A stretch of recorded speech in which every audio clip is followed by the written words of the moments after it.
तो एक बार फिर से स्वागत है दोस्तों आपका हमारे इस चैनल टूर टिप्स पर।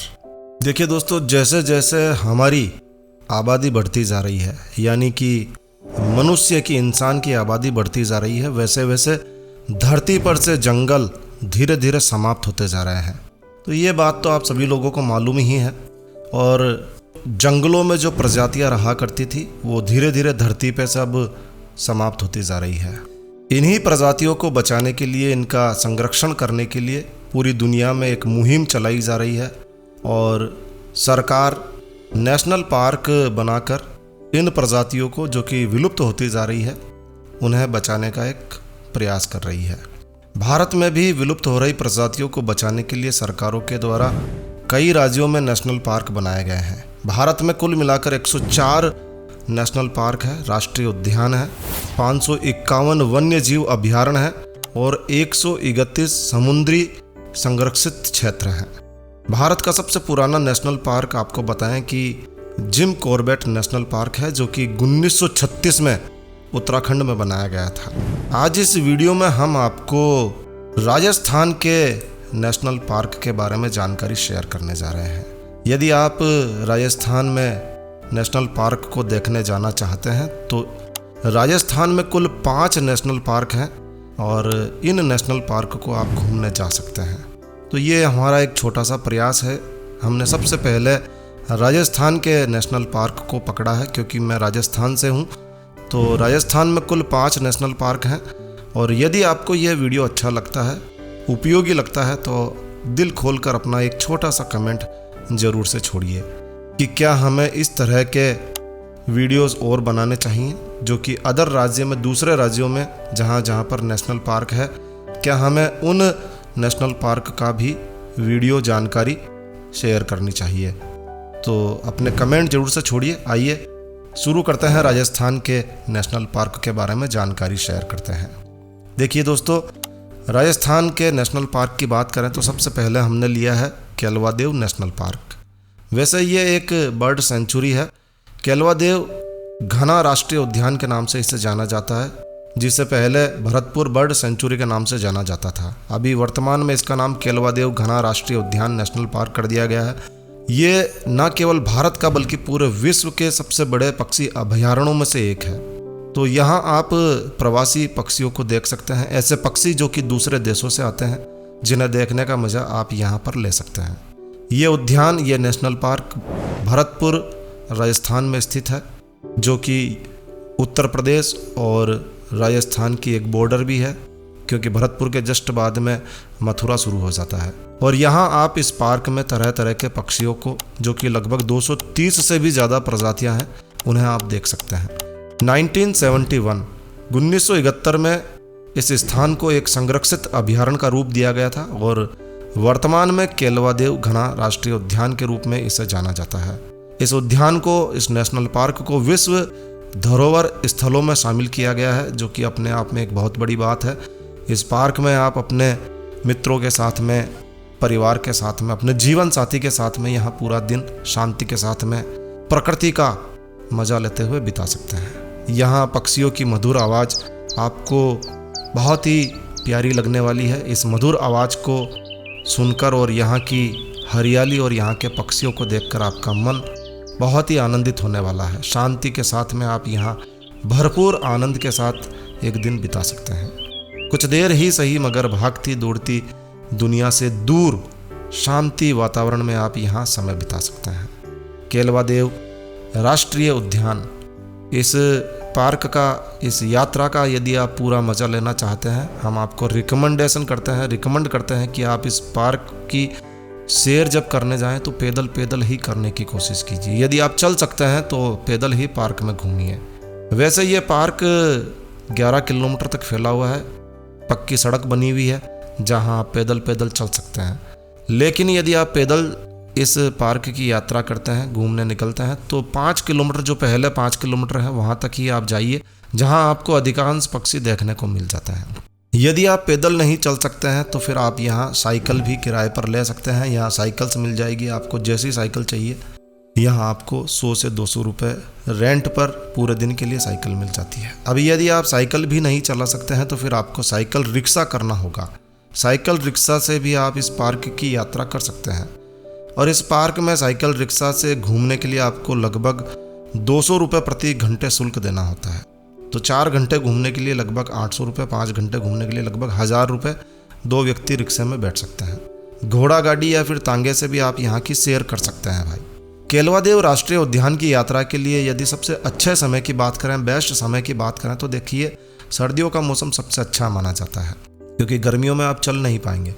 और इस जगह पर ठंड के समय दिन में लगभग 23 से 26 डिग्री का तापमान रहता है, टेम्परेचर रहता है।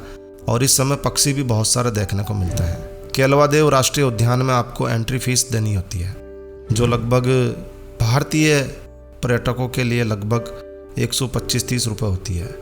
तो अब यहाँ कैसे पहुँचें, तो देखिए ट्रेन से आप भरतपुर बहुत ही आसानी से पहुँच सकते हैं। रेलवे स्टेशन से केलवादेव राष्ट्रीय उद्यान जो है वो मात्र 3-4 किलोमीटर की दूरी पर स्थित है, जहाँ आप 50 रुपये 60 रुपये देकर ऑटो से जा सकते हैं। मथुरा, मुंबई, कोटा जैसे शहरों से नियमित ट्रेन चलती है। निकटतम हवाई अड्डा जो है वो आगरा है, जो कि भरतपुर से लगभग 55 किलोमीटर की दूरी पर स्थित है। तो यदि आप हवाई मार्ग से आना चाहते हैं तो आप आगरा आ जाइए, वहाँ से आप टैक्सी करके केलवादेव राष्ट्रीय उद्यान आ सकते हैं। ये था बर्ड सेंचुरी। और दूसरे नेशनल पार्क की बात करें तो वो है सरिस्का राष्ट्रीय उद्यान। जी हाँ, अरावली पहाड़ियों में बसा सरिस्का नेशनल पार्क लगभग 800 वर्ग किलोमीटर क्षेत्र में फैला हुआ एक बहुत ही बड़ा राष्ट्रीय उद्यान है, जो अपने घास के मैदान के लिए, शुष्क पर्णपाती वनों के लिए और चट्टानी दृश्यों के लिए जाना जाता है। यहाँ आप कई तरह के वन्य जीवों को देख सकते हैं, क्योंकि ये एक वन्य जीव अभयारण्य है। वैसे अब सरिस्का एक टाइगर रिजर्व के रूप में भी जाना जाता है, क्योंकि यहाँ रॉयल बंगाल टाइगर्स को संरक्षित किया जा रहा है।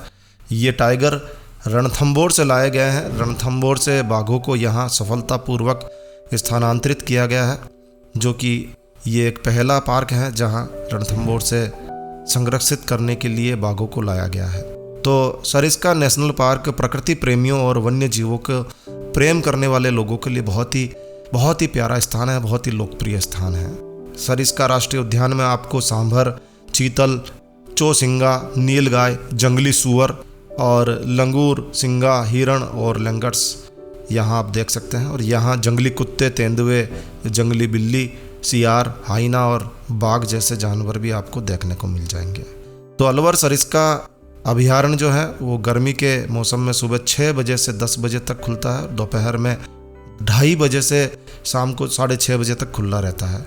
सर्दियों के समय में ये 6:30 बजे से 10:30 बजे तक और दोपहर में 2:30 से 5:30 बजे तक ही पर्यटकों के लिए खुला रहता है। इस बात का आप विशेष रूप से ध्यान रखिए। घूमने के लिए आपको एंट्री फीस 80 रुपये प्रति व्यक्ति देनी होती है यदि आप भारतीय व्यक्ति हैं। विदेशी पर्यटकों के लिए 470 रुपये एंट्री फीस है।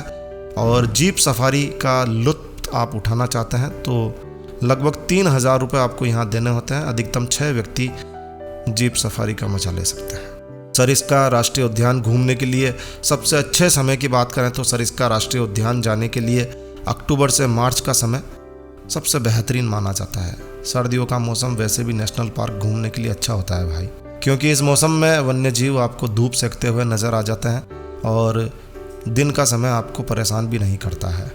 तो कोशिश कीजिए कि आप अक्टूबर से मार्च के समय में घूमने जाएं। अगले नेशनल पार्क की बात करें तो अगला नेशनल पार्क है रणथंभौर नेशनल पार्क। राजस्थान में स्थित देश का सबसे पहला और सबसे अच्छा बाघ अभयारण्य टाइगर रिजर्व के रूप में इसे जाना जाता है। एक तो ये इस अभयारण्य में आपको टाइगर देखने की संभावना बहुत अधिक है। दूसरा, रणथंभौर अपनी खूबसूरत समृद्ध वनस्पतियों के और जीवों के लिए जाना जाता है। ये पर्यटकों के लिए एक बहुत ही खास स्थान है। तीसरा, यहाँ रणथंभौर नेशनल पार्क के पास में ही रणथंभौर फोर्ट है, जहाँ त्रिनेत्र गणेश जी विराजमान हैं। ये राजस्थान के सबसे बड़े फोर्ट, सबसे बड़े किलों में एक है, जो कि अजय किला है। विंध्य और अरावली पहाड़ियों की तलहटी में बसे रणथंभौर में सबसे ज़्यादा बाघ संरक्षित किए जा रहे हैं। रणथंभौर राष्ट्रीय उद्यान और आसपास की पहाड़ियाँ इस जगह को बहुत ही खूबसूरत बना देती है और ये स्थान अपने आप में ही एक अद्भुत पर्यटन स्थल बन जाता है। लगभग 392 वर्ग किलोमीटर के क्षेत्र में, यानी कि 392 स्क्वायर किलोमीटर क्षेत्र में फैला हुआ है रणथंभौर नेशनल पार्क। बहुत बड़ा है भाई, और कई विदेशी प्रजातियों को आप यहाँ देख सकते हैं, पक्षियों को यहाँ देख सकते हैं। तो रणथंभौर नेशनल पार्क की यात्रा आप जंगल सफारी के माध्यम से कर सकते हैं। जंगल सफारी के लिए आपके पास 2 विकल्प हैं, 6 सीटर जिप्सी या फिर कैंटर। वैसे जंगल सफारी के लिए जिप्सी एक बेहतरीन विकल्प है। कैंटर के साथ में सबसे बड़ी दिक्कत यह है कि इसमें आपको बहुत ज़्यादा लोग रहते हैं और संकीर्ण रास्तों में ये नहीं जा पाती है। जिप्सी संकीर्ण रास्तों से होते हुए जंगल में अंदर तक प्रवेश कर जाती है, जहां आप जंगल का पूरा मजा ले सकते हैं। सर्दियों में सफारी का समय जो है वो सुबह 6:30 बजे से 10:30 बजे तक का है। शाम का स्लॉट दोपहर 2 बजे से 6 बजे तक का होता है। गर्मियों के मौसम में सुबह का स्लॉट 6 बजे से 10 बजे तक का है, जबकि शाम का स्लॉट 2:30 बजे से 6:30 बजे तक का रहता है। तो जंगल सफारी आप जरूर कीजिए। जंगल सफारी से पहले या फिर बाद में आप रणथंभौर के अजय किले को, दुर्ग को देखने के लिए जरूर जाइए और किले की चोटी पर त्रिनेत्र गणेश जी के दर्शनों का लाभ जरूर से लीजिए। कहते हैं कि यहाँ गणेश जी को सबसे पहला निमंत्रण दिया जाता है, तो हजारों की संख्या में यहाँ निमंत्रण पत्र जो प्राप्त होते हैं वो गणेश जी के समक्ष रखे जाते हैं, इन्हें पढ़ा भी जाता है। इसके अलावा यह भी मान्यता है कि इस मंदिर के रास्ते में जो व्यक्ति पत्थरों से छोटे छोटे घर बनाते हैं उनका असली का घर भी बन जाता है। उनकी मनोकामना भगवान श्री गणेश जी, त्रिनेत्र गणेश जी अवश्य पूर्ण करते हैं। तो ये रणथंभौर नेशनल पार्क और रणथंभौर दुर्ग बहुत ही खूबसूरत स्थान है जहां आप घूमने के लिए जा सकते हैं भाई। चौथे नेशनल पार्क की बात करें, देखिए वीडियो थोड़ा लंबा होता जा रहा है, हम 2 पार्क शॉर्ट में ही बता रहे हैं। Mukundra hill station park. Mukundra hill station park Kota में स्थित है। लगभग 200 वर्ग किलोमीटर क्षेत्र में फैला हुआ है ये राष्ट्रीय पार्क। 2004 में इसकी स्थापना की गई थी। इस राष्ट्रीय उद्यान में, इस नेशनल पार्क में आप भालू, भारतीय तेंदुआ और चिंकारा जैसे वन्य जीवों को देख सकते हैं। यहाँ आपको बाघ देखने को नहीं मिलेगा। मुकुंदरा हिल स्टेशन पार्क अपनी प्राकृतिक खूबसूरती के लिए भी जाना जाता है और ट्रैकिंग के लिए एक बहुत ही लोकप्रिय स्थान है, चूँकि यहाँ आपको बहुत ज़्यादा मांसाहारी जंगली जानवर देखने को नहीं मिलेंगे। आप यहाँ ट्रैकिंग भी कर सकते हैं। तो Mukundra hill station national park यदि आप कोटा जाएं जरूर देखने जाएं। ऐसे ही दोस्तों आखिरी और 5वां जो नेशनल पार्क है राजस्थान का, वो है डेजर्ट नेशनल पार्क। राजस्थान के जैसलमेर में स्थित है डेजर्ट नेशनल पार्क। 3162 वर्ग किलोमीटर क्षेत्र में फैला हुआ है डेजर्ट नेशनल पार्क, यानी कि बहुत बड़ा है भाई। डेजर्ट नेशनल पार्क की स्थापना वैसे 1980 में की गई थी, बहुत ज़्यादा पुराना नहीं है। इस राष्ट्रीय उद्यान में रेगिस्तानी वन्य जीवों की प्रजातियों को आप देख सकते हैं, जिसमें ग्रेट इंडियन बस्टर्ड, रेगिस्तानी लोमड़ी और कांटेदार पूंछ वाली छिपकली शामिल है भाई। तो नेशनल पार्क में आप कई प्राचीन जीवाश्म और पुरातात्विक स्थलों को भी देख सकते हैं। तो जो लोग इतिहास को समझना चाहते हैं, इतिहास के शौकीन हैं, वन्य जीवों के साथ में आप यहाँ इतिहास के जीवाश्म और पुरातात्विक स्थलों को भी देख सकते हैं भाई। तो ये नेशनल पार्क बहुत ही अद्भुत है। डेजर्ट नेशनल पार्क देखना बनता है। यदि आप राजस्थान में नेशनल पार्क घूमने जा रहे हैं, डेजर्ट नेशनल पार्क देखना बिल्कुल भी मत भूलिएगा। जैसलमेर वैसे भी बहुत ही खूबसूरत रेगिस्तान है भाई। सर्दियों में जाइए, बहुत ही अच्छा लगेगा। यहाँ कैंप फायर भी होता है, 4-5 दिन आप यहाँ बिताइए। तो बस इस वीडियो को यहीं विराम देते हैं। दोस्तों यह वीडियो आपको कैसा लगा कमेंट करके हमें ज़रूर बताइए। अगर वीडियो आपको वास्तव में अच्छा लगा है, यूज़फुल लगा है, लाइक के बटन पर क्लिक करना बिल्कुल भी मत भूलिए। इसी तरह के और वीडियोस देखने के लिए आप हमारे इस चैनल टूर टिप्स को सब्सक्राइब कर सकते हैं और हमारे चैनल परिवार के सदस्य बन सकते हैं। ये बिल्कुल निःशुल्क है। तो अभी सब्सक्राइब के लाल बटन पर क्लिक करके अभी सब्सक्राइब के काले बटन पर क्लिक करके चैनल सब्सक्राइब कर लीजिए। तो एक नया वीडियो, एक नई जानकारी लेकर मैं आपका दोस्त नरेंद्र अग्रवाल फिर मिलूंगा। तब तक के लिए stay healthy, stay happy. Thank you for watching my video. Thanks. जय श्री राम, जय हनुमान।